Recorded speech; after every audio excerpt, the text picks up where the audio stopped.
오늘은 출애굽기 1장 8절부터 14절까지의 말씀을 함께 묵상해 보도록 하겠습니다. 과거든 현재든 인간은 언제나 정치적인 존재로 살아갑니다. 그래서 예수님이 이 땅에 오셨을 때 사람들은 그분을 영적 메시아로 보기보다는 자신들의 현실 문제를 해결해 줄 그런 왕으로 생각을 했었죠. 헤롯은 정치적인 위협으로, 바리새인들은 도덕적인 정죄자로, 백성들은 가난해서 해방시킬 민족적 지도자로 여겼습니다. 그래서 예수님의 본질은 하나님의 나라의 구원을 선포하러 오신 하나님의 아들이었음에도 불구하고 사람들은 자신들의 기대와 필요에 따라서 그분을 판단했죠. 그 결과로 십자가 앞에서 모두 흩어지고 말았습니다. 오늘날에도 교회를 피난처 혹은 복지센터 혹은 사회 정의 실현의 기관으로만 기대하는 그런 사람들이 있습니다. 그러나 교회의 존재 목적은 오직 하나, 하나님의 뜻과 계획을 이루는 것임을 우리는 기억해야만 합니다. 성경은 요셉을 알지 못하는 세왕이 일어났다고 기록합니다. 이는 단순히 정치적 교체가 아니라 하나님의 섭리를 모르는 자가 통치자가 되었음을 의미한다고 할 수 있겠죠.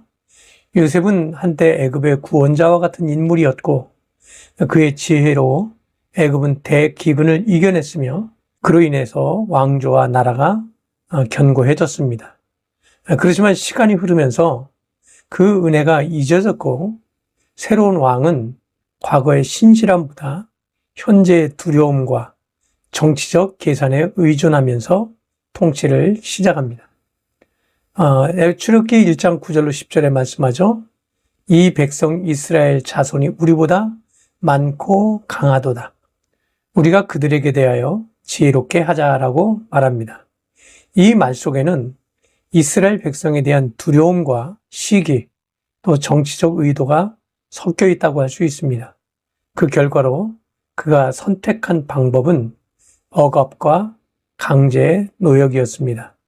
그는 이스라엘 백성을 통제하려고 했고 그들의 인구 성장을 막기 위해서 무거운 짐을 지우고 혹독한 일을 시켰습니다.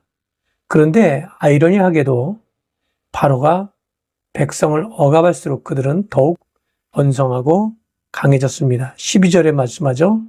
그러나 학대를 받을수록 더욱 번성하고 퍼져나가니 애굽 사람이 이스라엘 자손으로 말미암아 근심했다고 말합니다. 이것이 바로 하나님의 섭리라고 할 수 있습니다. 인간은 권력과 정책으로 하나님의 뜻을 막을 수 없습니다.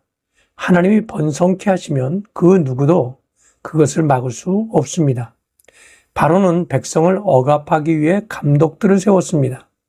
이들은 명령에 따라 비돔과 람셋을 건축하게 했고 흙을 이기고 벽돌을 굽게 하며 농사의 모든 일을 시켰습니다. 이 감독들은 어쩌면 충성스럽고 성실하게 명령에 순종했을 것입니다. 그러나 그 충성은 정의로운 목적이 아니라 억압과 파괴의 도구가 되었습니다. 이 대목에서 우리는 중요한 질문을 던져야 합니다. 나는 누구에게 충성하고 있는가? 그리스도인이라면 세상 권력이나 조직의 명령보다 하나님의 뜻과 말씀에 충성해야 합니다. 아무리 열심히 일하고 땀 흘려도 그것이 불의한 목적을 위한 것이라면 하나님 앞에서 결코 인정받을 수 없습니다. 오늘날 많은 사람들이 사회나 직장에서 혹은 공동체에서 상사의 명령이나 분위기에 휩쓸려서 옳지 않은 일에 참여하게 됩니다. 이럴 때 우리는 성령의 지혜를 구해야 합니다. 그리스도인은 진리 앞에 충성해야 하는 존재이기 때문이죠. 바로는 이스라엘 백성을 통제하려고 했습니다. 그러나 시간이 지날수록 그는 이스라엘 백성에게 끌려다니는 자가 되어버렸습니다.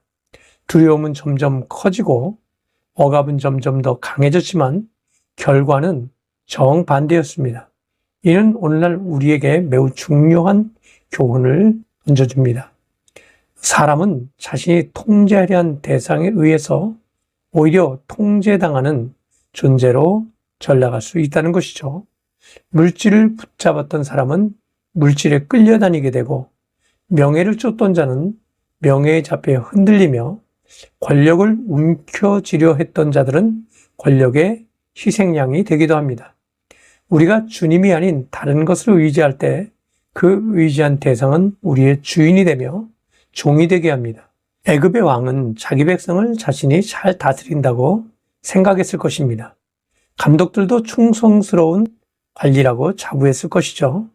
그러나 하나님 앞에서는 그들은 잘못된 길을 따르고 있었던 자들이라고 할 수 있습니다. 지도자의 선택은 인생을 좌우하는 중요한 선택이라고 할 수 있습니다. 이스라엘 백성은 이제 곧 모세를 만나게 될 것이고, 하나님은 모세를 통해 참된 구원을 이루실 것입니다. 오늘날 우리에게도 마찬가지입니다. 우리는 누구를 따라가고 있습니까? 누가 우리의 삶을 이끌고 있습니까? 참된 지도자는 오직 예수 그리스도뿐입니다. 요한복음 10장 11절에 말씀하죠. 나는 선한 목자라. 선한 목자는 양들을 위하여 목숨을 버리거니와. 그분은 우리의 생명을 위해서 십자가에서 죽으시고 부활로 우리를 인도하시는 유일한 참된 지도자이십니다. 출애굽기 1장은 절망의 장면처럼 보이지만 실상은 하나님의 구원이 시작되는 서막이라고 할 수 있습니다.